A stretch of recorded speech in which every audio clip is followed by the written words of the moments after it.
नमस्कार, रफ्तार मीडिया में आपका स्वागत है। आपके साथ मैं रीना झा बालियान। खबरों का रुख करेंगे, लेकिन उससे पहले एक नजर डालते हैं इस वक्त की हेडलाइंस पर।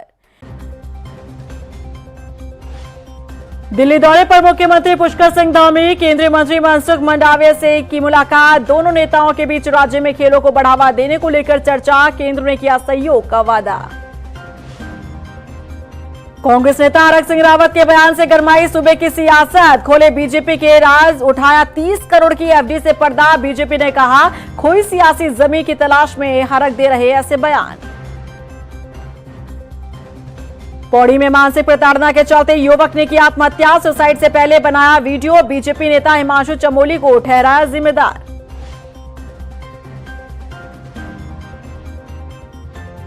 पंतनगर विश्वविद्यालय में श्री अन्न महोत्सव का आयोजन। राज्यपाल गुरमीत सिंह ने की शिरकत। गिनाए मिलेट्स के फायदे। लॉन्च किया मिलेट्स का लोगो और पुस्तक।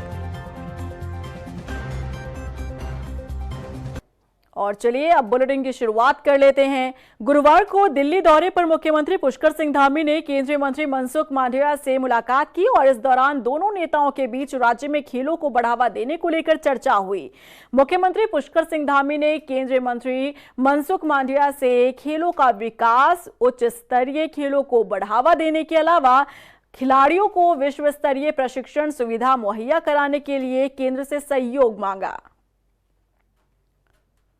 कांग्रेस नेता हरक सिंह रावत ने एक बड़ा बयान दिया है जिसने सूबे की सियासत को गरमा दिया है।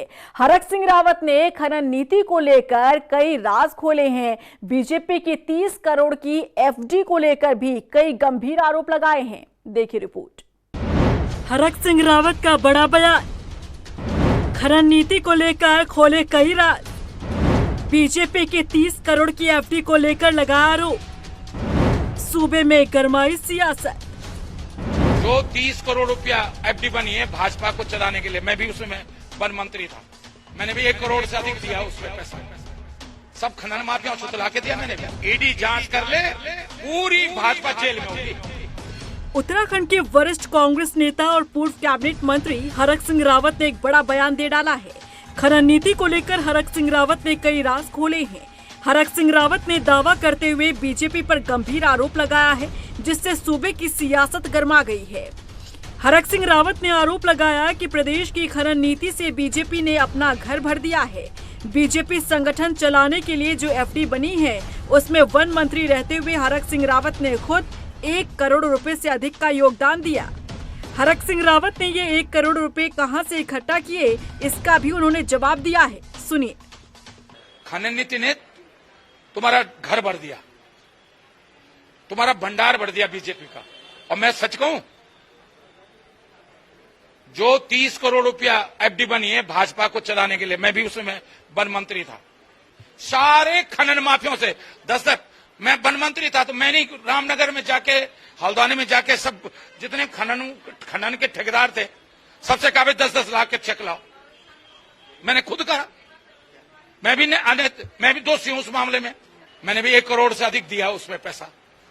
सब खनन माफियाओं से तुला के दिया मैंने भी। मेरे पे भी दोष है, मैं तो कह रहा हूं मेरी भी जांच होनी चाहिए। हरक सिंह रावत ने आरोप लगाया कि बीजेपी ने पार्टी चलाने के लिए बैंक में 30 करोड़ की एफडी बनाई। उसमें उन्होंने भी खनन माफिया से लेकर 1 करोड़ रुपए से अधिक रकम जुटाई। हरक सिंह रावत ने चुनौती दी है कि इसे लेकर मेरे ऊपर भी दोष है, इसीलिए मेरी भी जांच होनी चाहिए। यदि बीजेपी चाहे तो इसकी जांच करा ले। इतना ही नहीं, हरक सिंह रावत ने कहा कि एफडी में किस किस ने कितनी राशि दी है, इसकी जांच यदि ईडी ने ईमानदारी के साथ की तो पूरी बीजेपी सलाखों के पीछे होगी। आप जांच करा लो। वो 30 करोड़ रुपया की जो एफडी बनी है भाजपा की जो 30 करोड़ की एफडी बनी है पार्टी चलाने के लिए बैंक में, उसमें किस किस ने पैसा दिया है ईडी जांच कर ले, पूरी भाजपा जेल में होगी अगर ईडी ईमानदारी से जांच कर दे तो।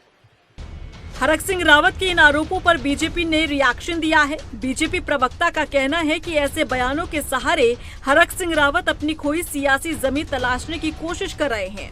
अगर कोई भी मामला वित्त से लेकर के है, किसी नेता को, किसी व्यक्ति को ये लगता है कि ये गड़बड़ है, गलत है, तो मीडिया में आने से पहले उस विषय को कानूनन आपको प्रेजेंट करना चाहिए, प्रस्तुत करना चाहिए। देश के अंदर बहुत सारी एजेंसियां हैं, देश के अंदर माननीय न्यायालय हैं। आप न किसी विषय को न्यायालय में दे रहे हो, न किसी एजेंसी को सुपुर्द कर रहे हो।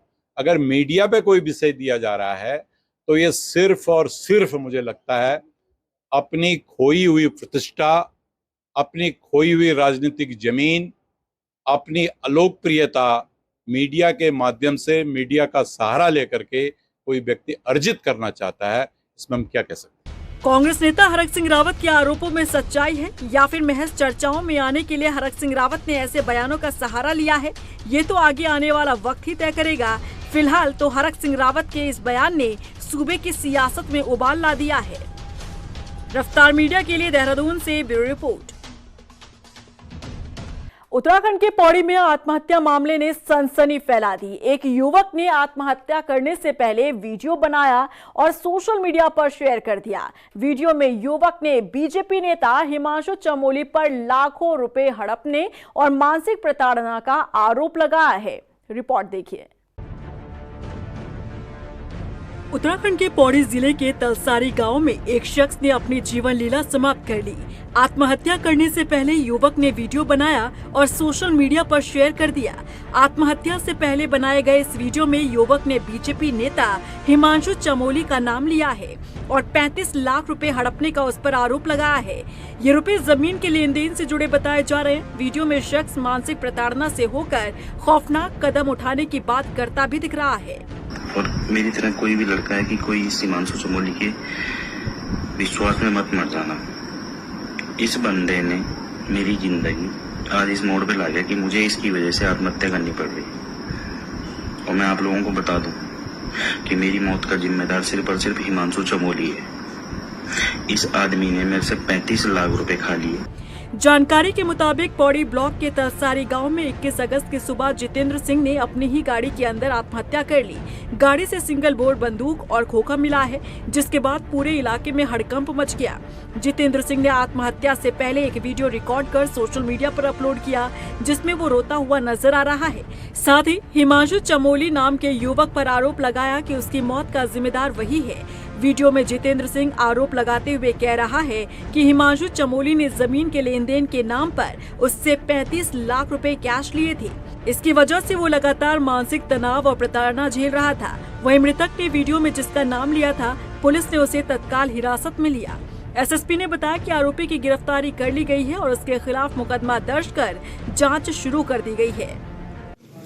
आज सुबह पौड़ी ब्लॉक तलसारी गांव से एक सूचना हमारे पास प्राप्त हुई, जिसके अंतर्गत एक व्यक्ति के द्वारा अपने सिंगल बोर वेपन से खुद पर गोली चलाकर आत्महत्या कर ली गई है, जिस पर कार्रवाई करते हुए मौके पर पुलिस टीम को रवाना किया गया। मौके पर ये पाया गया कि इस व्यक्ति के द्वारा गाड़ी में बैठकर स्वयं पर गोली चलाई गई है और आत्महत्या कर ली गई है।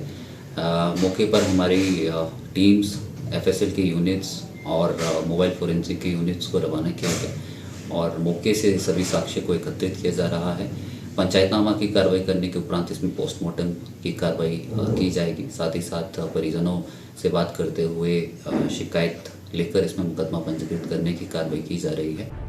वहीं इस मामले पर मुख्य विपक्षी दल कांग्रेस का कहना है कि बीजेपी को इस मामले में संज्ञान लेना चाहिए, क्योंकि मृतक ने आत्महत्या जैसे कदम के लिए अपने वीडियो में बीजेपी नेता का नाम लिया है। अब ये तो बड़ा गंभीर मामला है। एक हिमांशु चमोली नाम का लड़का जिसका नाम लिया जा रहा है, जिसने आत्महत्या करी, वो अपने बयान में कह रहा है कि भारतीय जनता पार्टी का, भारतीय जनता युवा मोर्चा का हिमांशु चमोली उनसे सचिवालय के नाम पर, मुख्यमंत्री के नाम पर, पार्टी के नाम पर पैसा लेता रहा, चैनल खोलने के नाम पर पैसा लेता रहा। तमाम आरोप लगाते हुए उसने आत्महत्या करी है। बहुत गंभीर मामला है और मैं समझता हूँ इसमें स्वयं मुख्यमंत्री जी को संज्ञान लेना चाहिए। जानकारी के मुताबिक भारतीय जनता युवा मोर्चा के प्रदेश मंत्री हिमांशु चमोली पर लगे आरोप का पार्टी संगठन और नेतृत्व ने संज्ञान लिया है। बीजेपी प्रदेश अध्यक्ष महेंद्र भट्ट के निर्देश पर हिमांशु चमोली को तत्काल प्रभाव से युवा मोर्चा के प्रदेश मंत्री के पद से हटा दिया गया है। फिलहाल इस पूरे मामले की जांच पुलिस कर रही है।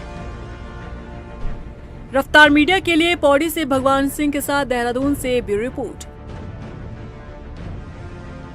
कितनी हैरानी की बात है, नेताओं ने मॉनसून सत्र के नाम पर मैदान से पहाड़ का सफर तो किया, लेकिन महज 1.5 दिन में ही सत्र निपटा दिया। सत्र के आयोजन में जनता के करोड़ों रुपए खर्च तो किए, लेकिन सदन में जनता के मुद्दे उठा ना सके। जब सत्ता पक्ष से लेकर विपक्ष तक गैरसैंण पहुंचा तो पहाड़ की जनता में उम्मीद जगी, लेकिन पक्ष विपक्ष की रार में पहाड़ के लोग खुद को ठगा महसूस कर रहे हैं। देखिए रिपोर्ट। मॉनसून सत्र पर हुआ करोड़ों खर्च, लेकिन कुछ नहीं हुआ हाथ से। पक्ष विपक्ष ने मैदान से पहाड़ का किया सफर, सिर्फ 1.5 दिन में ही निपटा दिया सत्र। पूरे 1 साल के बाद सत्ता पक्ष और विपक्ष पहाड़ तो चढ़ा, लेकिन कोई काम न कर सका। मॉनसून सत्र के आयोजन के लिए जनता की कमाई से करोड़ों खर्च तो हुए, लेकिन सदन में जनता के मुद्दों पर बात नहीं हुई। ये कहानी है गैरसैंण के भराड़ीसैंण में आयोजित हुए मॉनसून सत्र की। 4 दिनों का सत्र रखा गया था। कम अवधि को लेकर विपक्ष पहले से ही सवाल उठा रहा था, लेकिन उसी विपक्ष के हंगामे के कारण 4 दिनों का सत्र सिर्फ 1.5 दिनों में सिमट कर रह गया। भराड़ीसैंण विधानसभा के मॉनसून सत्र के आयोजन में करोड़ों खर्च हुए। पूरी सरकार, विपक्ष और अधिकारी कर्मचारी सैकड़ों किलोमीटर की दूरी तय करके भराड़ीसैंण पहुंचे। इस पूरी कवायद के बाद मॉनसून सत्र की कार्यवाही चली भी तो महज 2.5 घंटे ही। ऐसे में ये सवाल उठना लाजमी है कि जनता की गाढ़ी कमाई से हुए इस आयोजन में अगर जनता के मुद्दों, सवालों पर ही बात नहीं हुई तो सत्र से आमजन को हासिल क्या हुआ। भारी बरसात के बीच इस सत्र का आयोजन किया गया था। टूटी बदहाल सड़कों से होते हुए नेता पहाड़ चढ़े तो जनता को पहाड़ की पीड़ा से जुड़े मुद्दों पर चर्चा की उम्मीद जगी, लेकिन 4 दिन के सत्र को जिस तरह से 1.5 दिन में ही निपटा दिया गया, उससे जनता ठगासा महसूस कर रही है। वहीं बीजेपी इसका ठीकरा विपक्ष पर फोड़ रही है। उनकी आंखें पूरी तरह से खुली हैं। जिस तरह का कृत्य आपके द्वारा किया जा रहा है, ये सब आप लोगों ने भी कवरेज किया और प्रदेश के लोगों ने भी देखा, लेकिन उसके बावजूद भी सरकार की मंशा बहुत स्पष्ट थी, बहुत साफ थी। हम जिन विषयों को लेकर के गैरसैंण गए थे, हमारा अनुपूरक बजट था। हमने अनुपूरक बजट को पास कराने के लिए, उस पर चर्चा कराने के लिए कांग्रेस पार्टी को आमंत्रित किया। बार बार उनसे हमने आग्रह किया। स्वयं मुख्यमंत्री जी ने वार्ता की, विधानसभा अध्यक्ष जी ने उनको बुलाया, संसदीय कार्य मंत्री जी ने उनको बुलाया, लेकिन वो टस से मस नहीं हुए। उन्होंने वार्ता करना उचित नहीं समझा, तो सरकार के द्वारा प्रदेश के रक्षा और प्रदेश के हितों को मद्देनजर रखते हुए हम लोगों ने अनुपूरक बजट को पास किया।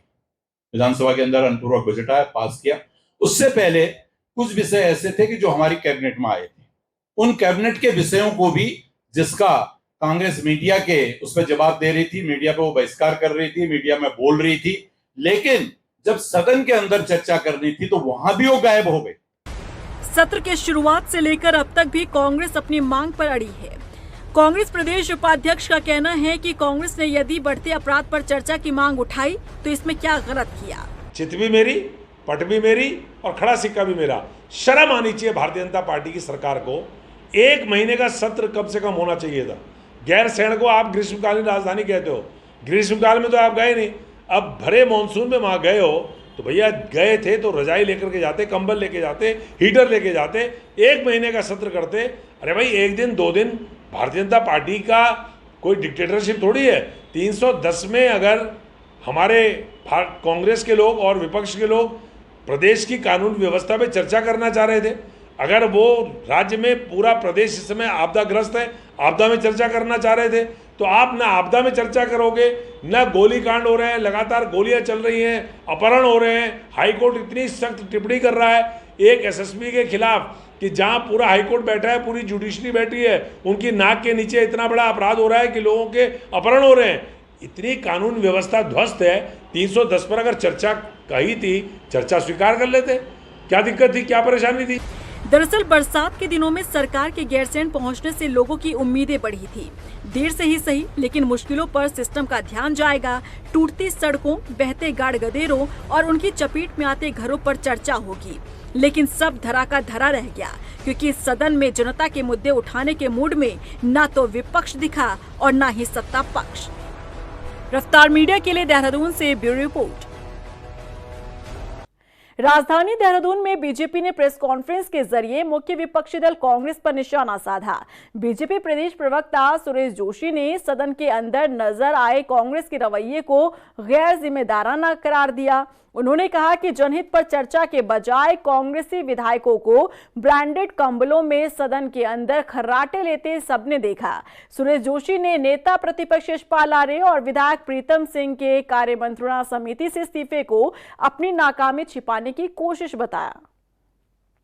हमारा अनुपूरक बजट था, हमने अनुपूरक बजट को पास कराने के लिए, उस पर चर्चा कराने के लिए कांग्रेस पार्टी को आमंत्रित किया। बार बार उनसे हमने आग्रह किया, स्वयं मुख्यमंत्री जी ने वार्ता की, विधानसभा अध्यक्ष जी ने उनको बुलाया, संसदीय कार्य मंत्री जी ने उनको बुलाया, लेकिन वो टस से मस नहीं हुए। उन्होंने वार्ता करना उचित नहीं समझा, तो सरकार के द्वारा प्रदेश के रक्षा और प्रदेश के हितों को मद्देनजर रखते हुए हम लोगों ने अनुपूरक बजट को पास किया। विधानसभा के अंदर अनुपूरक बजट आया, पास किया। उससे पहले कुछ विषय ऐसे थे कि जो हमारी कैबिनेट में आए थे, उन कैबिनेट के विषयों को भी, जिसका कांग्रेस मीडिया के उस पर जवाब दे रही थी, मीडिया पे वो बहिष्कार कर रही थी, मीडिया में बोल रही थी, लेकिन जब सदन के अंदर चर्चा करनी थी तो वहां भी वो गायब हो गए।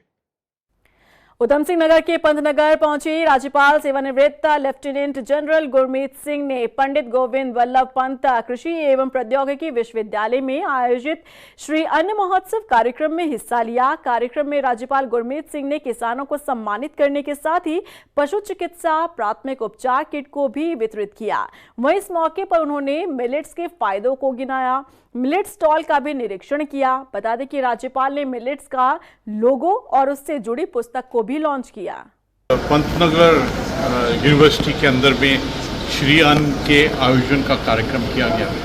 ये एक सचमुच में क्रांतिकारी कदम था कि पूरे परिवार ने, पूरी यूनिवर्सिटी ने, किसानों ने, स्टूडेंट्स ने आज प्रण लिया, संकल्प लिया, रिजॉल्व लिया कि किस प्रकार अन्न, श्री अन्न के क्षेत्र के अंदर में एक क्रांति लेके आए। ऐसा लगता है कि ये पूरी मानवता के, पूरे राष्ट्र के लिए, हम सब के हेल्थ के लिए बहुत ही इम्पोर्टेंट पॉइंट है। इससे जो खाने का एक तरीका है, खाने का जो तत्व होता है, उसके अंदर में बहुत ही सुधार आने वाला है। और ऐसा लगता है कि श्री अन्न जो हमारे भारत के लिए और हमारे उत्तराखंड के लिए खास तौर से बहुत नेचुरल है, इससे किसानों की अर्थव्यवस्था, उनके उत्पादक के अंदर में भी वृद्धि होने वाली है। घनसाली के तिसरियाड़ा पहुंचे बीजेपी विधायक शक्तिलाल शाह ने अंबाला में कत्ल किए गए साहिल बिष्ट के परिजनों से मुलाकात की। इस दौरान उन्होंने साहिल के पिता देवराज बिष्ट की मुख्यमंत्री पुष्कर सिंह धामी से फोन पर बातचीत करवाई और इस बातचीत में सीएम धामी ने पीड़ित परिवार को निष्पक्ष न्यायिक जांच का आश्वासन दिया। उन्होंने कहा कि साहिल को न्याय दिलाने में कोई कमी नहीं छोड़ी जाएगी। काशीपुर के ढकिया कला गांव में पूर्व प्रधान श्याम सिंह पर अज्ञात हमलावर ने ताबड़तोड़ फायरिंग की। बता दें कि गोली लगने की वजह से पूर्व प्रधान गंभीर रूप से घायल हुए। उन्हें इलाज के लिए मुरादाबाद हाई सेंटर रेफर किया गया। वहीं सूचना के बाद मौके पर पहुंची पुलिस हर एंगल से मामले की जांच कर रही है। घटनास्थल पर लगे सीसीटीवी कैमरों को भी खंगाला जा रहा है। देखिए, ये सुबह लगभग 10 सवा 10 बजे की घटना है जो पुलिस को सूचना मिली थी। इसमें ढकिया के पूर्व प्रधान जो श्याम सिंह जी हैं, उन पे अज्ञात हमलावरों के द्वारा फायर किया गया था, जिसमें इनको फायर इंजरी हुई है और ये अस्पताल में अभी एडमिट है। इसमें पुलिस की तत्काल टीमें गठित करके और लगाई गई हैं। इसमें कुछ महत्वपूर्ण सुराग भी लगा है। जो भी दोषी होंगे उनके विरुद्ध हमारे द्वारा सख्त कार्रवाई की जाएगी। बात अब सेहत की कर लेते हैं। राजधानी देहरादून के सबसे बड़े अस्पताल दून मेडिकल कॉलेज में स्क्रब टाइफस के मरीजों की पुष्टि हुई है। मुख्य चिकित्सा अधीक्षक ने बताया कि एक महीने में 6 मरीज स्क्रब टाइफस के आए हैं जिनका उपचार किया गया है। वहीं उन्होंने बताया कि इस बीमारी से डरने की जरूरत नहीं है। अपने दर्शकों को बता दें कि स्क्रब टाइफस बैक्टीरिया संक्रमण है जो लार्वा माइट्स के काटने से फैलता है और इसके लक्षण सिर दर्द, मांसपेशियों में दर्द, शरीर पर चकत्ते या काला निशान पड़ना है। स्क्रब टाइफस के अभी तक कोई एक्स्ट्रा केसेस नहीं आए। जो रूटीन आते हैं, लगभग महीने में 10 से 15 केस आते हैं। वो हर महीने में लगभग आते हैं, इतने केसेस आते हैं। कुछ बाहर के डिस्ट्रिक्ट से आते हैं, कुछ हमारे डिस्ट्रिक्ट के, कुछ पहाड़ों से आते हैं। तो अभी एक्स्ट्रा कोई भी केस नहीं आया है। वही केसेस हैं जो रूटीन में आ रहे हैं, इससे ज़्यादा नहीं है। डोईवाला में भारतीय किसान यूनियन टिकैत ने राजधानी देहरादून स्थित ऊर्जा भवन कूच करने की कोशिश की, लेकिन उन्हें पुलिस ने लच्छीवाला स्थित टोल पर बैरिकेडिंग लगाकर रोक दिया। इससे नाराज हुए किसानों ने वहीं धरना दिया। उन्होंने आरोप लगाया कि सरकार जबरदस्ती स्मार्ट मीटर लगा रही है, जिसका वो विरोध करते हैं। उन्होंने कहा कि सरकार को चाहिए कि वो ट्यूबवेल से सिंचाई पर बिल माफ करे। ऊर्जा भवन का घेराव इसलिए भारतीय किसान यूनियन टिकैत करने जा रही है कि स्मार्ट मीटर जो है वो ज़बरदस्ती आम जनता पे थोपा जा रहा है। दूसरी जो मेन मांग है, बिजली की दरें आप देख रहे हैं एकदम बढ़ा दी गई हैं और पूरे भारतवर्ष में जितने भी राज्य हैं सब में ट्यूबवेल की बिजली बिल्कुल फ्री है, सिंचाई का पानी बिल्कुल किसान के लिए फ्री है। यहाँ बिल देना पड़ रहा है 30-30, 40-40 हज़ार बंद ट्यूबवेल का भी। ये ऐसी धांधली यहाँ है। रुद्रपुर में बंगाली समाज के लोगों ने कलेक्ट्रेट में धरना दिया और इस दौरान नाराज लोगों ने जिलाधिकारी के माध्यम से मुख्यमंत्री पुष्कर सिंह धामी के नाम ज्ञापन सौंपा। बता दें कि इस ज्ञापन में उन्होंने बंगाली समाज को अनुसूचित जाति का दर्जा दिए जाने की मांग की। उधर क्षेत्र में मौजूद कांग्रेस के स्थानीय नेताओं ने भी इस प्रदर्शन का समर्थन किया। तो पिछले 10 सालों से जो वजीफा मिलता हुआ आ रहा था, जिससे जो गरीब तबके के बच्चे हैं उनको पढ़ने लिखने में थोड़ी प्रोत्साहन राशि मिल जाती थी, वो इस सरकार ने बंद कर दी थी।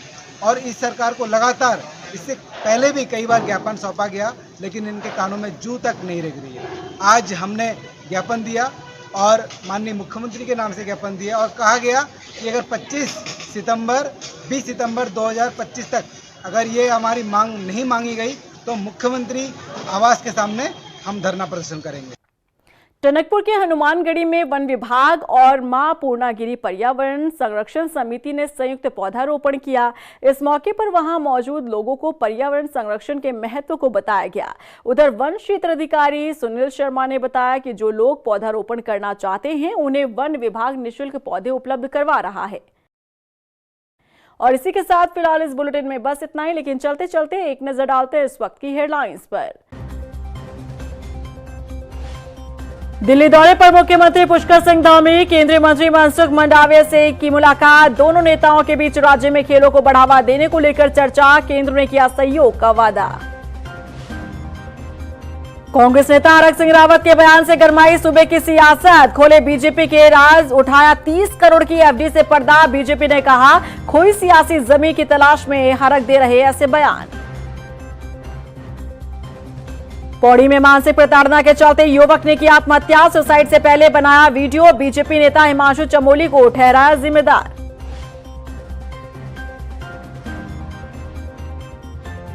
पंतनगर विश्वविद्यालय में श्री अन्न महोत्सव का आयोजन, राज्यपाल गुरमीत सिंह ने की शिरकत। गिनाए मिलेट्स के फायदे, लॉन्च किया मिलेट्स का लोगो और पुस्तक।